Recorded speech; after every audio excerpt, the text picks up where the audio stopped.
Buenos días. Eh, el tema que vamos a tratar hoy es un tema bastante interesante y bastante emocional para los que nos dedicamos a ayudar por el bienestar de los animales, que es y muy duro, que es el abandono y las adopciones. Por consiguiente, al final, el abandono y intrínsecamente el maltrato, el abandono es una parte del maltrato. Lo que queremos enfocar aquí es, por un lado, estructurar esta mesa en tres bloques. Por un lado, conocer los datos, creo que es fundamental en una problemática tener datos reales, datos profesionales. Luego, a partir de ahí, el siguiente bloque creo que también va a ser muy interesante, que es entender lo que ocurre en las administraciones públicas y las entidades de protección animal que tienen que trabajar y hacer políticas para revertir estas situaciones de abandono y de maltrato animal. Y por ende, como conclusión, una vez conociendo los datos, entendiendo las administraciones, de ahí podemos derivar propuestas, estrategias e iniciativas encaminadas a revertir esta situación. Es un orgullo para mí, mi primera mesa moderando, con lo cual yo espero estar a la altura. Estoy rodeado de auténticas profesionales y paso brevemente a presentarlas, aunque yo creo que la conocen a la mayoría de ellas, porque son profesionales cada una en su sector y nos interesa mucho este tipo de mesas, son mucho más útiles de lo que pudiera parecer en algunos momentos, porque de aquí se derivan realmente iniciativas y estrategias útiles y efectivas para trabajar y para lograr que la administración pública logre hacer políticas encaminadas a mejorar esta situación. Aquí a mi izquierda tengo a Elena García, veterinaria y cofundadora de Sogroup, pero viene aquí por la visión directa que tiene con las protectoras, las entidades de protección animal, trabaja diariamente con ellas, con lo cual conoce de primera mano lo que ocurre y eso nos va a ayudar a entender las situaciones, las carencias que tienen las protectoras, sus situaciones personales, la dinamización de las protectoras y va a ser la verdad que una intervención bastante útil. Por otro lado tenemos a Ana Catalán, coordinadora de área, si no me equivoco, de la Dirección General de Derechos de los Animales. La Dirección General ha sido y es una herramienta fundamental que en el año 2020 se logra crear, que derivó en una herramienta que para los que nos dedicamos a la parte administrativa de asesorar y ayudar a los ayuntamientos es fundamental, que es estructurar un marco normativo a nivel estatal, como la Ley 7/2023, para que el resto de no solo comunidades autónomas, sino entidades locales lograran, digamos, para que nos entendamos, ponerse las pilas y entender que la realidad del bienestar animal es importante y no puede procrastinar más. Tenemos a Isabel Buy, presidenta de la Fundación Affinity, especial cariño porque es una herramienta que utilizo yo desde hace años, son los estudios que realiza la Fundación Affinity, unas herramientas fundamentales a la hora incluso de convencer a técnicos municipales, administraciones públicas, departamentos de intervención, esos estudios de Affinity en el que establecen y que exponen los datos de abandono, los motivos de abandono, son fundamentales y han sido fundamentales para todas las personas, ya no solo administrativos, sino veterinarios que nos dedicamos a relacionarnos con las administraciones en la mejora del bienestar animal. Y por último, y no menos importante, Belén Muñoz, presidenta de la Asociación Española de Veterinarios Municipales, que tiene una visión muy directa en las carencias y las relaciones que tiene con los ayuntamientos, las carencias en veterinario, que ahora hablaremos de ellos también, que la mayoría de los ayuntamientos carecen de veterinarios municipales, con lo cual son datos que deben revertirse de manera inmediata para poder lograr mejorar la situación de los animales en ese proceso de gestión. Sin más dilación, comenzamos. Y yo creo que lo primero es ir con Isabel y conocer los últimos datos de la Fundación Affinity, no solo los que realizan año tras año, sino ese estudio que se hizo también en coordinación con la SPA, la Sociedad Francesa de Protección, una de las entidades más antiguas de Francia de protección animal, y qué datos, tanto en España como en este estudio de Francia, son comunes y, digamos, la realidad en datos científicos de investigación que ha logrado la Fundación Affinity. Pues gracias por la presentación, gracias por asistir. La Fundación Affinity efectivamente lleva muchos años realizando el estudio de abandono en España, con la colaboración de las protectoras, y efectivamente el año pasado fue la primera vez que pudimos llevar a cabo un estudio similar en Francia. Sabéis que, igual no lo sabéis, pero en Francia no existía un estudio de abandono, tampoco en Italia existe, en otros países de nuestro entorno es algo, lo que tenemos en España es algo único, y lo pudimos hacer gracias a la colaboración de la SPA, y ahí pudimos ver un poco diferencias y similitudes, ¿no?, entre los dos países. Entonces, Podemos ir viendo datos, ¿no? Pero yo podría empezar por decir algunas similitudes. Bueno, pues el problema del abandono existe también en Francia, ¿no? No sabemos la dimensión real todavía, pero sí que sabemos que hay un problema de abandono que probablemente sea relativamente similar en cuanto a cantidad en España. En España estamos hablando anualmente de una estimación de unos 290.000 perros y gatos que llegan cada año a las protectoras, obviamente con un margen de error. Y en Francia todavía no lo sabemos, pero podríamos intuir que la situación puede ser similar. ¿En qué se parecen los dos países? En el tipo de animal que llega a las protectoras. Es verdad que en Francia hay muchos más gatos y, por tanto, en las protectoras hay muchos más gatos que en España. En España, un 60% de los animales son perros y en Francia, sin embargo, un 77% de los animales son gatos, ¿vale? Francia es más gatuno, España es más perruno, lo cual es lógico que en las protectoras pues, exista esa concentración, ¿no? Hay muchos cachorros. El problema que siempre hablamos de las camadas no deseadas, que aparecen en los motivos de abandono, siempre como de las primeras razones, es común a los dos países. En Francia hay 49% de los gatos que hay en las protectoras son cachorros, y en España 42%. Es algo que nos une y es algo que luego cuando hablemos de estrategias, pues la esterilización siempre sale, el control de la reproducción siempre saldrá como una de las estrategias, ¿no? Motivos de abandono también encontramos muchas similitudes. Las camadas no deseadas, como decíamos, pero también motivos asociados a cambios importantes en la vida de las personas, rupturas de vida, incapacidad física para hacerse cargo del animal, pérdida de trabajo, cambio de domicilio. El tema del domicilio es tan importante, tanto en España como en Francia, ¿no? Las barreras a los alquileres, por ejemplo, para las personas que tienen con animal es algo común. Otro problema que también es muy común, lamentablemente, es la falta de identificación. Sobre todo en el caso de los gatos, la inmensa mayoría de los gatos llegan a las protectoras sin identificación, tanto en España como en Francia. Entre un 5 y un 8% solamente de los gatos llevan identificación. Y después, bueno, luego podemos seguir hablando de más cosas, ¿no? Porque si no, para saber un poco qué comentamos entre todos, ¿no? También tenemos el estudio que realizó la Dirección General el año pasado sobre protección animal. ¿Qué datos, digamos, complementarios o datos novedosos pudiera ser, ayudan y derivan de ese estudio que realizó la Dirección General el año pasado, que siendo el primer estudio que realiza la Dirección General, creo que fue bastante amplio? Sí, bueno, en primer lugar quería agradecer a Isabel algo que ha dicho, ¿no? Que en otros países no hay datos de estudios de abandono porque España siempre nos hemos autocolgado la etiqueta de España es el país que más abandona en toda la Unión Europea y yo siempre pienso, ¿y de dónde han sacado ese dato? ¿No? Porque nosotros aquí, gracias a la Fundación Affinity, pues llevamos ya muchos años teniendo ese tipo de datos, pero en otros países no existe. Y han avanzado en otro país y empezamos a ver que más o menos hay situaciones similares, con lo cual creo que una noticia es, bueno, esto no nos exime la culpa, pero bueno, no somos los peores. No ocurre solo en España. Y ya hablando de nuestro estudio, es un estudio que se hizo en 2024 con datos de 2023.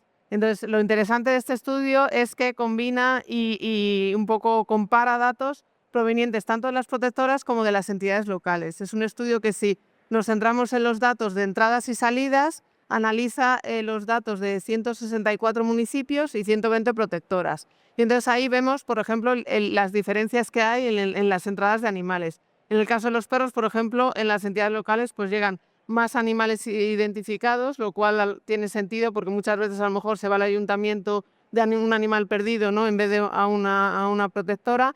Y también llegan más animales tipo incautados, que también puede tener su lógica.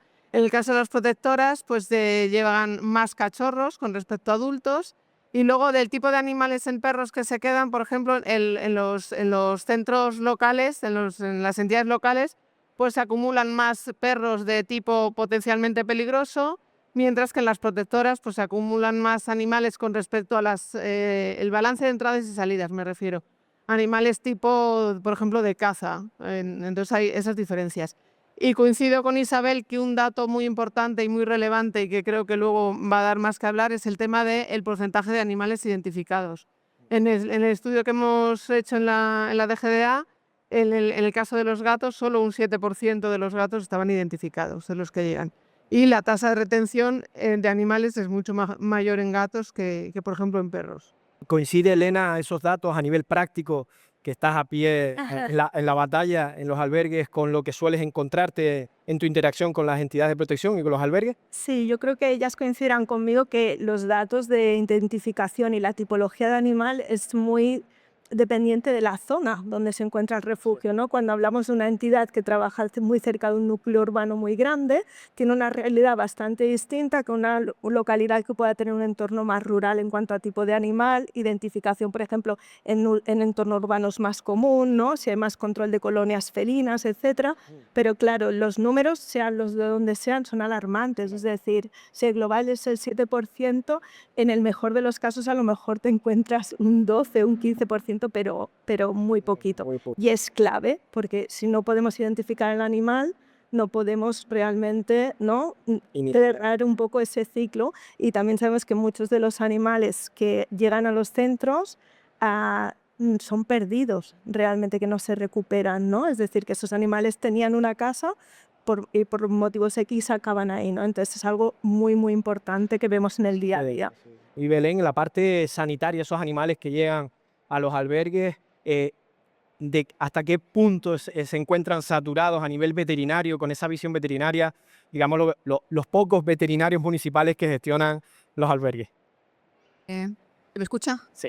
Bueno, yo represento a una asociación con 170 veterinarios municipales que están trabajando en 80 municipios y dentro de esos 80 municipios, en 67 están gestionando los centros de protección animal oficiales. La realidad de los municipios es muy diversa porque hay ayuntamientos que tienen centros propios, personal propio, instalaciones propias. Hay otros centros que tienen instalaciones propias gestionadas por entidades privadas. Hay otros que tienen contratado ese servicio a través de centros privados. Y hay gente que lo tiene, hay municipios que lo tienen conveniado con centros con protectoras. O sea que la variabilidad también es diferente. Coincido un poco con los datos, bueno, un poco no, mucho, con los datos que habéis aportado tanto la Fundación Affinity como el Ministerio, en el que los centros oficiales lo que nos llega son animales básicamente perdidos, que son recuperados por sus dueños o no, porque hay veces que no los podemos encontrar o localizar a los propietarios. Animales que están sin identificar, muchos, la mayoría. Gatos se vienen recogiendo menos porque ahora mismo los gatos en la calle, si se detecta que es un animal que lleva viviendo en la calle un tiempo, lo que se hace es esterilizar y volver a soltar. Lo que quiere decir que la entrada en los centros oficiales de gatos se ha reducido muchísimo por este motivo. No es que no haya abandono, es que se abandonan a las colonias y se quedan en las colonias, muchos de ellos, los que se considera que pueden ser capaces de sobrevivir en ellas. Luego tenemos el tema de los animales judicializados, que eso sí es un problema muy grande porque la justicia es muy lenta. Y muchas veces esos animales se eternizan sin poder darlos en adopción porque siguen siendo sus titulares personas que están en la cárcel, por ejemplo, ¿no? Entonces, bueno, la opción que estamos tomando los ayuntamientos es ceder esos animales en acogida a casas de acogida. Porque lo que sí tenemos claro es que los animales, cuando permanecen en los centros durante larga estancia, a partir de un cierto tiempo, terminan teniendo trastornos de comportamiento y trastornos que les hacen luego, les dificultan mucho la adopción. Entonces les va mermando esas posibilidades de adopción. Entonces, bueno, ese trabajo, cada vez que hacemos una denuncia por maltrato animal, por ejemplo, y tenemos que ir a denunciarlo al juzgado, tenemos que ir a declarar que lo que nosotros perseguimos el maltrato y en muchos casos tenemos que ir a la fiscalía y a denunciamos este tema de la falta de agilidad que tiene la justicia para este tema. Porque también tenemos casos, por ejemplo, de abandonos de animales que se recogen por síndromes de Noé, problemas de trastorno social, en la que también intervienen los servicios sociales, en los que para inhabilitar a esa persona para la tenencia de animales, el tiempo que a mí me han dicho que se puede estimar son unos 6 años. Mientras tanto, los animales que le hemos recogido los tenemos en el centro, pero esa persona sigue cogiendo más animales porque no está inhabilitada. Y el tiempo que va a tardar en poder inhabilitarle le da tiempo pues, a recoger muchísimos más animales. Eso para nosotros no termina siendo un maltrato institucional, tener a veces esos animales que los pobres no han hecho nada, pero se encuentran inmersos en un procedimiento, tanto si el dueño está en la cárcel como si el dueño tiene un trastorno de comportamiento, que no terminan siendo animales de larga estancia. Tienes mucha razón, perdona que te interrumpa. En esa parte de las incautaciones, en uno de los procesos que suelo hacer cuando asesoro a los ayuntamientos, es que cuando se instruye un expediente que ya entendemos que va a derivar en un proceso judicial, antes que el ayuntamiento pierda, digamos, la titularidad del expediente, con lo cual el animal sigue estando custodiado por el ayuntamiento, y una vez que lo remites al juzgado, tienes que esperar que te autoricen. Entonces, lo que yo les he asesorado y varios ayuntamientos están haciendo, y es muy bueno porque al final es lo que buscamos, es que antes de perder el control de ese expediente y llevarlo al juzgado, el ayuntamiento sea el que busque la casa de acogida, dé en cesión temporal a ese animal, con un contrato incluso a esa casa de acogida o con un futuro adoptante en el caso de que ya se le hace un contrato de preadopción antes de remitirlo al juzgado. Así que cuando ese expediente llega al juzgado, el animal ya no está en el albergue pendiente y secuestrado, que nos entendamos, sino está en una casa de acogida y tú ya como ayuntamiento no tienes que esperar a que la autoridad judicial te autorice, y es algo que está teniendo un resultado bastante positivo porque evita que un animal que ha estado en un hogar o lo que sea esté tiempo en un albergue esperando una autorización judicial. Eso es así, eso es lo ideal cuando se tienen suficientes casas de acogida para acoger a estos animales. Problemas añadidos, sí es verdad.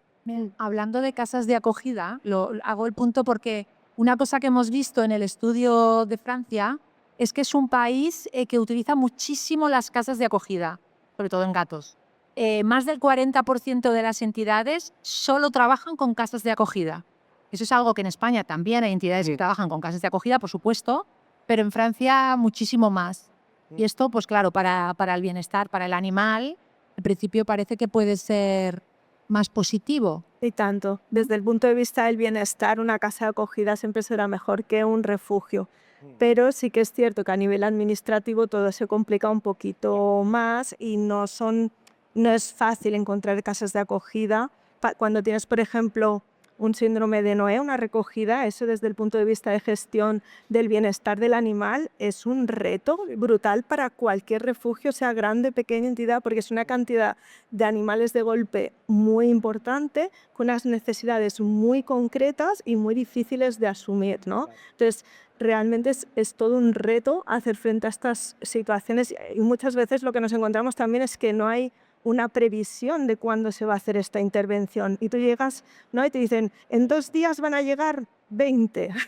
Y ahí donde aprovechamos y entramos, digamos, al segundo bloque, que es entender por qué sucede esto, entender las infraestructuras que tienen las entidades locales, los problemas que tienen diario de saturación las entidades de protección animal.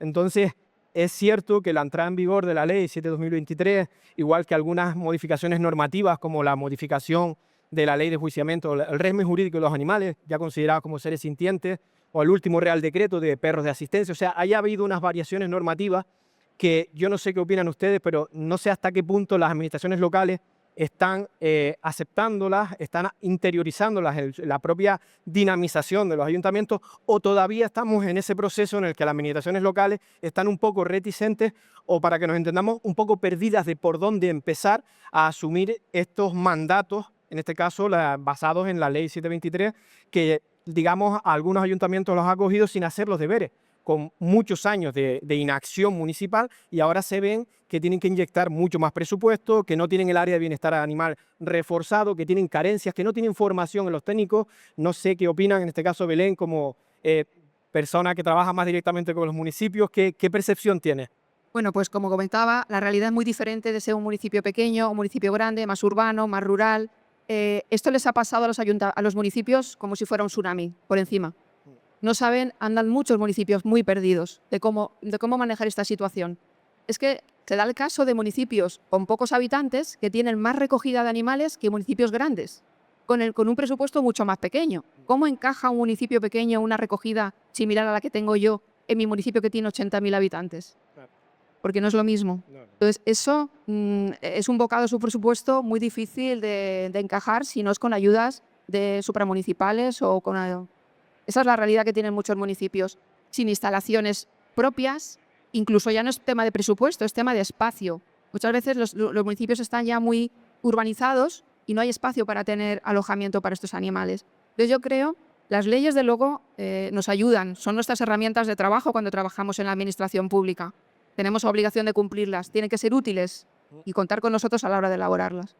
Pero pero luego hay muchos más factores que influyen. Esto es un trabajo de equipo y aquí tienen que estar todas las partes a una. Todos tenemos el mismo objetivo, la protección y el bienestar de los animales, pero no todos contamos con las mismas herramientas. Exacto. Y esa desigualdad en normativa, en presupuesto, en recursos personales, en recursos materiales, hay que tenerla en cuenta. Entonces, Ya lo hablaremos digamos, después en las conclusiones o en las propuestas de estrategia, pues yo creo que todo nos deriva a que este problema no lo pueden asumir solo los ayuntamientos, que hay muchas entidades supramunicipales, igual que pasa en Canarias, de donde vengo, que están los cabildos, está el gobierno autonómico, que tienen por mandato legal en sus leyes, tanto la de cabildos como las leyes autonómicas, el que cubrir los servicios mínimos de aquellas delegaciones competenciales, aunque sean de los ayuntamientos. Y lo que he investigado es que la mayoría de las comunidades autónomas tienen esa misma herramienta administrativa y ya los ayuntamientos creo que tienen que empezar a trabajar tanto en la mancomunar servicios. Y yo creo que hay una pequeña barrera, que lo estábamos hablando antes fuera de micrófono, de, digamos, las estrategias políticas tienen que quedar a un lado, y aquí hay un problema que abarca a todo el país, en el que una de las mejores soluciones es, como bien has dicho, mancomunar, unirnos todas las partes y optimizar los recursos públicos, porque estoy convencido que habrá ayuntamientos que tendrían más posibilidad de tener un albergue más grande que el ayuntamiento de al lado y podrían compartir ese aforo, incluso la gestión, optimizando los recursos públicos. No sé qué opinan ustedes de eso. Bueno, claro, hablas de, y lo hemos comentado antes, ¿no?, de la importancia de tener esa coordinación tanto desde la parte pública como desde la parte privada. Es una cosa que, por ejemplo, hemos visto que en Francia hay más asociacionismo entre las protectoras. Hay entidades con muchísimas protectoras asociadas y eso le da fortaleza también al sector, digo, desde la parte privada, ¿no?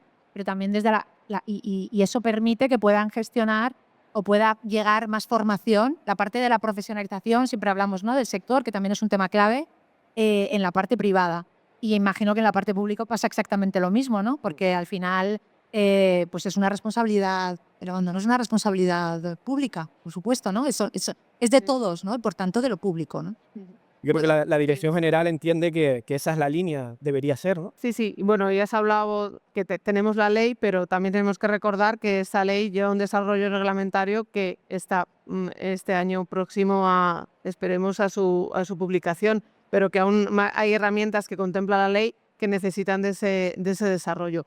Y aunque la mayor parte de nuestro trabajo en ese sentido va en la línea de terminar todo lo que está propuesto a nivel de normativo de sacar, también hacemos acciones que ayudan a lo que tú has dicho, ¿no? La falta de formación. Tenemos convenio con la FEM y justamente además esta semana hemos estado diseñando el calendario de formaciones que vamos a dar a los municipios. Ya el año pasado dimos sobre colonias felinas, que aunque no es, bueno, sí, no es puede ser tema relacionado con el abandono.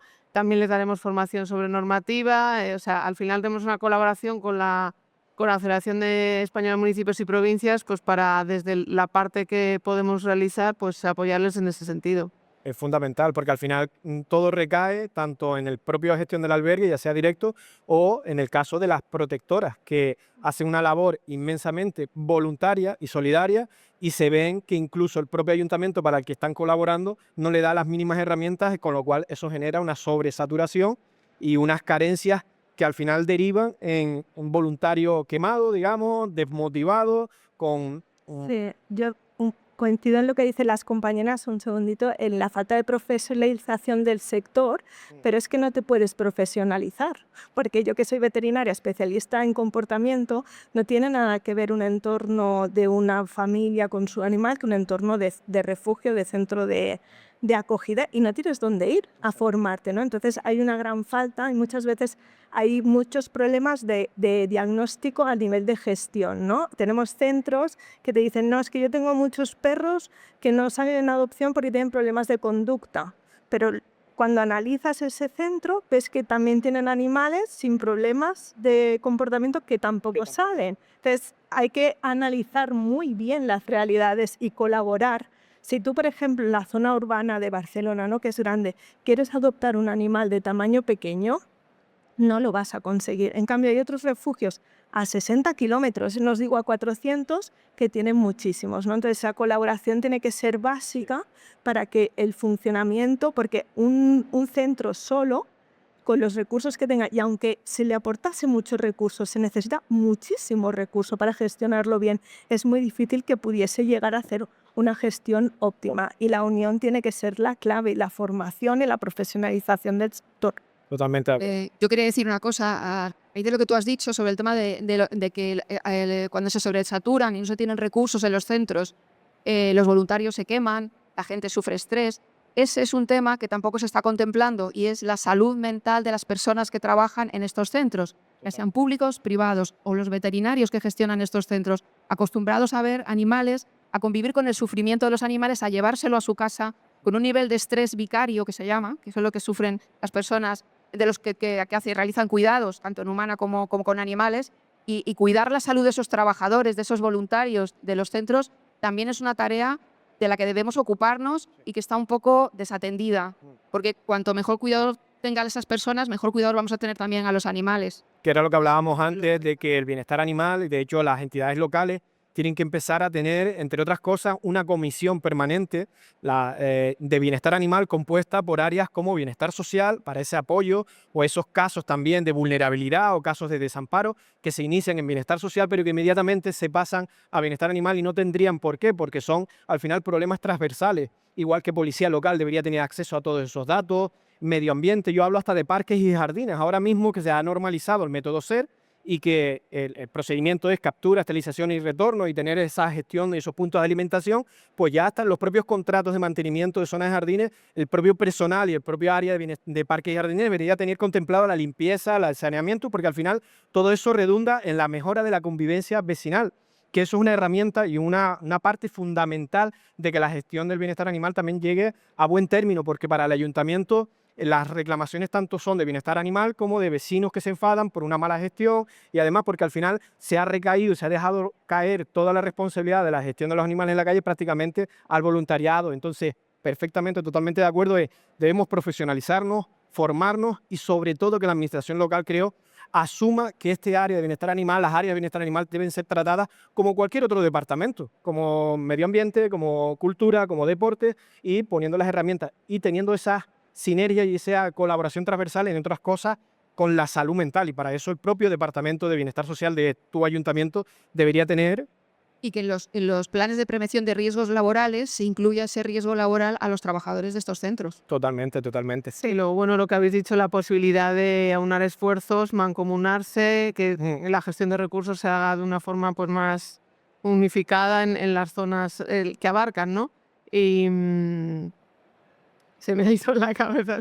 No, que en ese sentido, Yo estoy Lo- lo- contigo. lo que, Yo lo que no, lo que quería decir, perdón, ya me ha venido, que en el estudio nosotros que tenemos, solo 1 de cada 4 ayuntamientos tiene centro propio, con lo cual ahora no se van a poner todos los 8.000 municipios a construir su centro, si lo tienen, bueno, que lo tienen contratado con servicios o tal, con lo cual la necesidad de mancomunar y aunar esfuerzos, pues es una necesidad, ¿no? Porque justo también de los que no tienen centro propio, creo que el 24% decía que no tenía medios. O sea que la realidad de que hay algunos ayuntamientos que no tienen actualmente medios o manera de ejercer sus funciones, pues está ahí, y hay que tener las herramientas. Yo creo que es una de las propuestas que tenemos, llegando a esta parte, digamos, final de propuestas de estrategia. Ya hemos hablado de mancomunar servicios, de tener esa comisión unificada y esa comisión transversal para que el ayuntamiento empiece a entender la magnitud de este asunto. Y yo creo que otro de las propuestas también pueden ser el que los ayuntamientos en el inicio de las legislaturas, porque al final todo parte de lo mismo, hay un cambio de legislatura, llega un concejal nuevo, y en ese reparto de áreas a veces no se le da la importancia de entrada al perfil político que va a tener esa gestión, y de ahí deriva el resto. Porque si a un técnico que está sobresaturado de trabajo, que tiene normalmente además el perfil, que lo conozco bastante bien, de estándar de técnico municipal, no solo lleva bienestar animal, suele llevar 4 o 5 áreas más, está saturado en trabajo y con los problemas adheridos que estamos hablando de saturación y de falta de tiempo y de personal para gestionar el área de bienestar animal. Entonces yo creo que una de las primeras medidas es que la parte política en cualquier administración entienda la importancia a la hora de elegir también los perfiles y de reforzar las áreas de bienestar animal y los presupuestos, porque además se hace también la comparativa, que puede parecer banal o puede ser demagógica de que se invierte. Me pasó con un ayuntamiento en el que con 10 millones de presupuesto para el área de bienestar animal destinaba anualmente para todo el área 5.000 euros y para fuegos artificiales 150.000 euros. O sea, hay que empezar a entender que hay un proceso también de educación dentro de las administraciones locales para que no solo el área de bienestar animal, sino el resto de áreas, intervención, facturación, órganos de gestión financiera, entiendan que lo que se hace en bienestar animal es imperativo legal, con lo cual ya no hay medias tintas. No sé si ustedes lo ven así. Yo lo veo como tú dices, pero para que haya más sensibilidad en la parte política hace falta más sensibilidad en la parte social, y lo hablábamos antes. Los políticos responden a las demandas ciudadanas. Si nosotros creamos esa conciencia de la necesidad de invertir en bienestar animal en los municipios, serán los propios ciudadanos los que exijan a sus gobernantes que haya una partida suficiente y no verán raro que tú destines, porque a día de hoy se sigue viendo raro Sí. que un ayuntamiento destine 100.000 euros a las colonias felinas. Fíjate, están mejor tratados las colonias felinas que la gente de bajos recursos que no tiene para pagar la luz, por poner un ejemplo, ¿no? Eso son cosas que te contestan muchas veces cuando pides dinero, ¿no? Hombre, es que las colonias felinas, como si eso no fuera importante. Y es importante lo que tú dices, hay que priorizar. Y es verdad que los municipios se gastan mucho dinero en festejos, pues porque la ciudadanía lo demanda. Entonces, si conseguimos que demanden ese compromiso por el bienestar animal dentro de nuestros municipios, avanzamos. Luego el tema, volvemos otra vez al principio, nos estamos centrando en lo que llega a los centros y lo que tenemos que hacer es evitar que lleguen animales a los centros. Exacto. Vamos a empezar por el principio. Sí. La educación, la concienciación, la identificación, la esterilización, todo eso que hace que los centros se vacíen. No que tengamos los centros llenos de animales muy bien tratados. Tenemos que intentar que se vacíen. Yo creo que uno de los problemas más acuciantes que hay en toda España ahora mismo, con esa parte, digamos, de inversión económica, está en la parte de los gatos, la gestión felina. El descontrol de las poblaciones de gatos hace que se encuentren estas situaciones. Ayuntamientos que por presión intentan invertir, o que es lógicamente invertir mucho más dinero en campañas de esterilizaciones, que creo que es la clave. Al final, esterilizando gatos evitas que nazcan nuevas camadas, con lo cual evitas que se saturen los centros de protección animal, pero se sigue viendo bastante raro dentro de la administración, y doy fe, no solo a gente de la calle, sino departamentos de intervención, que son el órgano que autoriza el gasto, rechazarte un informe de necesidad, un pliego de prescripciones técnicas porque considera que no está debidamente justificado porque es mucho dinero para una gestión felina, para un método SER. Y eso sucede a día de hoy en la mayoría de las administraciones, con lo cual la labor de divulgación y de educación interna que hay que hacer dentro de cada ayuntamiento es un reto bastante importante. Yo, resaltando lo que dice Belén, estoy totalmente de acuerdo en las medidas. Es decir, podemos debatir mucho en cómo gestionar el problema, pero al final el problema seguirá ahí si no erradicamos el origen del mismo, ¿no? Y es verdad que la clave es siempre uno de los elementos fundamentales, la educación. Lo que pasa es que es una medida que es muy a largo plazo, no se ven resultados. Hoy en día, con la política que tenemos, se quieren resultados diarios, e inmediatos, y entonces es un tema que lleva su tiempo, pero en el fondo es el más eficaz, ¿no? Exacto. Entonces hay que, al igual que gestionamos el problema que ya tenemos, lo que tenemos que pensar y aunar esfuerzos y hacer actividades en ese sentido es prevenir que ese problema aparezca. Que ahí tenemos los datos fundamentales que decía Isabel de los motivos del abandono, por ejemplo. Yo creo que también hay otro tema, y es que, porque es verdad que siempre hablamos de prevenir, campañas se han realizado, nosotros desde que empezamos, desde el año 95 estamos haciendo campañas, y sin duda para mucha gente sí que se ha incrementado la concienciación, pero es un tema a largo plazo, hay un problema también estructural de base, etcétera, ¿no? Y yo creo que hay dos cosas. Una es que la experiencia de la adopción tiene que ser positiva. Sí. Y eso sí que es a corto plazo. Sí. Y eso pasa por la gestión también en los centros, tanto públicos como privados, la gestión de lo que es la experiencia de la adopción. La experiencia del animal en la protectora o en el centro es importantísima, porque de esa experiencia luego se va a derivar cuál es el estado emocional, mental y físico de ese animal, que luego va a convivir con una familia. Y la experiencia de la adopción. Cuando alguien adopta, muchas veces, todavía lo vemos en el estudio, que los motivos para adoptar, la mayor parte de la gente nos dice que es por concienciación. Están concienciados con el problema. Tenemos que conseguir que el motivo de adoptar sea porque es una experiencia fabulosa. O sea, hay que ponerle marketing a toda la gestión de los animales y las protectoras, tanto en público como en privado.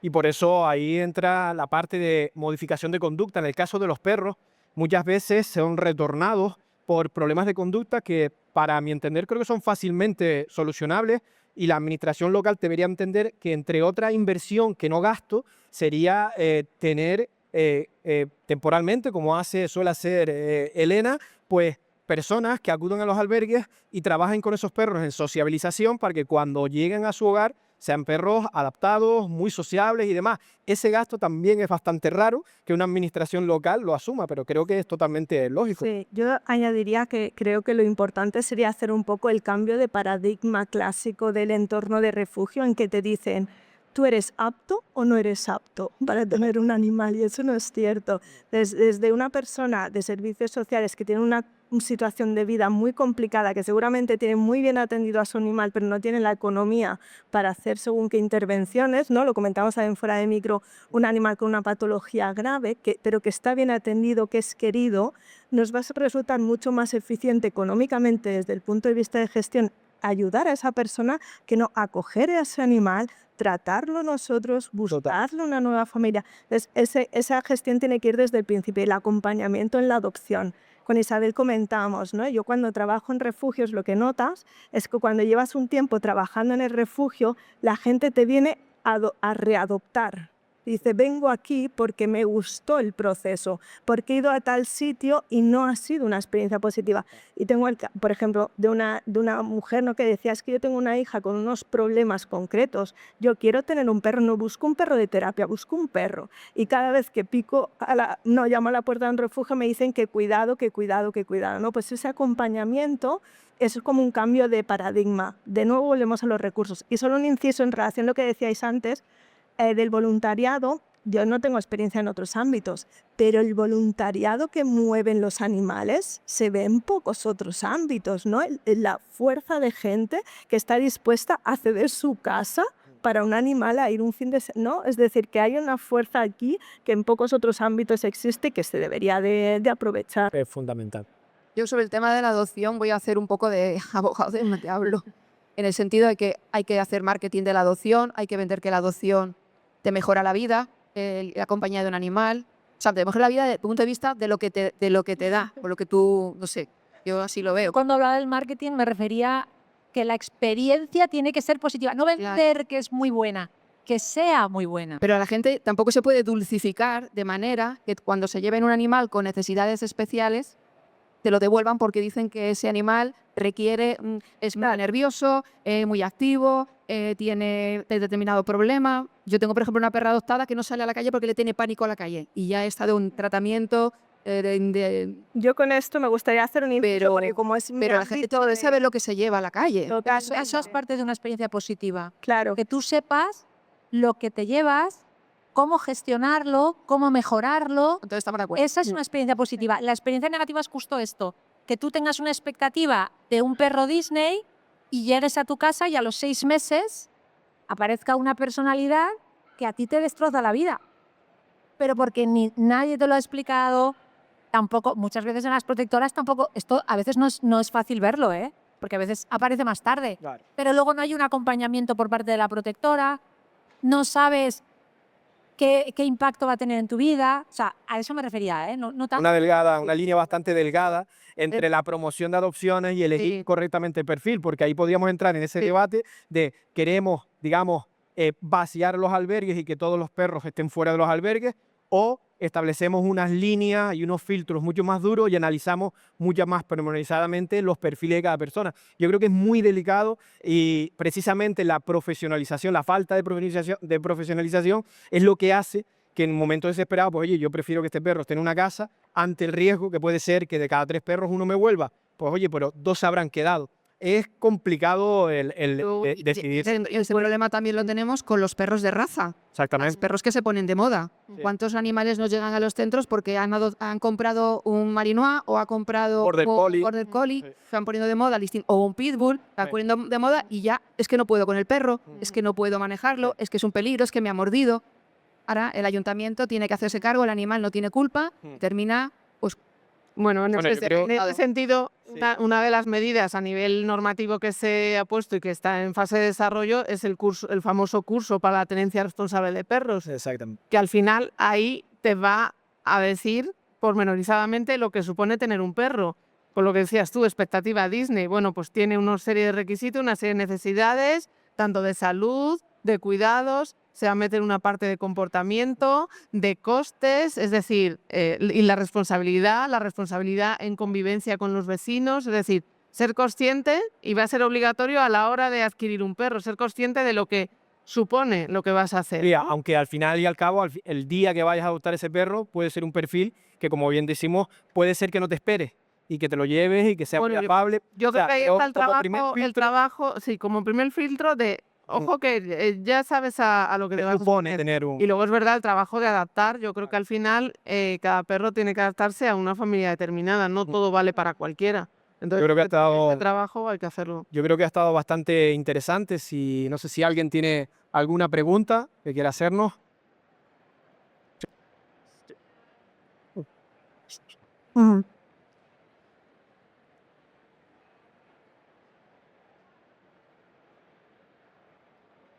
Hola. Sí. Tenía curiosidad por la nueva ley del sacrificio cero. Habláis de saturación en las protectoras, falta de espacio para casas de acogida. ¿Cómo gestionáis el incremento de perros abandonados y la falta de espacio por las organizaciones? Aquí, Belén. O pásale el micro si quieres, Isabel. Yo te puedo dar la experiencia de los municipios de los compañeros y el mío propio. Sale la ley 7 y todo el mundo está como a la expectativa. Los municipios están esperando a ver no saben dónde colocarse y se paran las recogidas. Y cuando el vecino te dice, quiero entregar al perro, no puedo, es que el centro está lleno. Te pongo en lista de espera. Lo que está pasando es que los centros ahora, cuando se saturan, dejan a la gente en lista de espera. Y solo estamos recogiendo animales de personas declaradas vulnerables. Porque hay mucha gente que por capricho, pues no por capricho, pero por determinadas Sí. situaciones vitales que nosotros pensamos que son susceptibles de arreglar, pues el último caso lo tuve la semana pasada, pues es una señora que se habían adoptado 2 perros por parte de sus 2 hijos, algunos de ellos menores, y los hijos se habían emancipado demasiado pronto, se habían ido y no se habían llevado los perros. Y ella no se podía porque tenía problemas de salud, alegaban muchos problemas. Claro, esa falta de responsabilidad de la gente no la puedes cargar en la administración. Nosotros podemos acoger animales realmente por unos motivos muy justificados. Entonces, se tendrá que buscar ella una colaboración con una protectora, para que le busque desde su casa, pues le publicite. Nosotros le ayudamos a buscar adopción. Lo que no hacemos es quitarle el problema de medio cogiéndole el animal. Y eso es lo que están haciendo los municipios. Los están poniendo en lista de espera, porque la capacidad de cuidados de los centros está limitada. Exacto. Y una vez que metemos más animales, ponemos en riesgo el bienestar de los que ya están dentro. Eso hay que tenerlo claro. Hay muchos municipios que están ampliando instalaciones, pero si no trabajamos sobre el origen, por más ampliaciones que hagamos, se van a terminar llenando. Los centros están saturados y hay más animales que nunca en los centros ahora. Elena quería comentar también una parte. Sí, porque el centro en sí hay una dinámica en cuanto a los animales con problemas de comportamiento.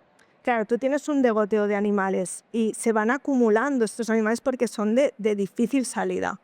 Para mí la pregunta clave diagnóstica es cuando yo voy a un refugio y me dicen, es que estamos saturados. Y le digo, vale, si yo soy una persona que quiero adoptar, vivo en un entorno urbano y tengo 2 hijos, ¿tú me puedes dar un perro? Y me dice, no, ninguno de los que, esto es real, o sea, esto pasa, ninguno de los que hay aquí son aptos para un entorno como ese. Claro, eso necesita una intervención en medicina del comportamiento para ir sacando a esos animales. Si tú no haces esa intervención, tardarás más o tardarás menos, pero siempre acabarás colapsando. Entonces, si tú empiezas a trabajar en la salida de animales, el centro hace lo que tiene que hacer, que es los refugios están pensados para ser un paso de una situación de vida del animal a otra. Pero claro, te llegan animales con situaciones muy complicadas que si tú no intervienes, ese animal siempre se va a quedar ahí. Entonces, claro, si tú haces política eutanasia cero, tarde o temprano, si no intervienes es como si te llegaran animales enfermos y no trataras, es que no podrías. A nivel de comportamiento pasa exactamente lo mismo y muchas veces un problema de diagnóstico, de pensar, estoy saturado, pero es que tampoco puedo desaturarme porque no tengo el perfil de adoptante para que esos Y animales se encuentren. facilitar la burocracia creo que también ayuda bastante. Que cuando una persona va a adoptar un animal, ya sea un PPP o demás, facilitárselo. Primero, que no tenga coste. Yo creo que entendiendo la realidad que tenemos en España y la saturación que tenemos, cualquier persona que cumpla un perfil y que quiera adoptar tiene que tenerlo muy fácil para llegar a la administración a nivel burocrático en la relación con la administración local. Y eso también a veces es un obstáculo que para sacarte la licencia o para la tramitación burocrática de adoptar un animal hace que haya personas que se echen atrás. Con lo cual yo creo que también esa es una vuelta de tuerca en la que se tiene que dinamizar el proceso de adopción de esos animales. ¿Alguna pregunta por aquí? Buenos días. Buenos días. En línea con lo de la profesionalización y lo de que decía Isabel, que la adopción debería ser una buena experiencia, me ha resultado muy extraño que no hay aquí una persona, un adiestrador. Yo sé que la veterinaria va pero uno que se dedique exclusivamente, no que tenga algo de veterinario. Yo. No, se dedica específicamente al centro. Porque de ahí que los especialistas en Y conducta modificación canina, de conducta. exactamente, es donde va a venir la realidad de que tenga una buena experiencia el adoptante.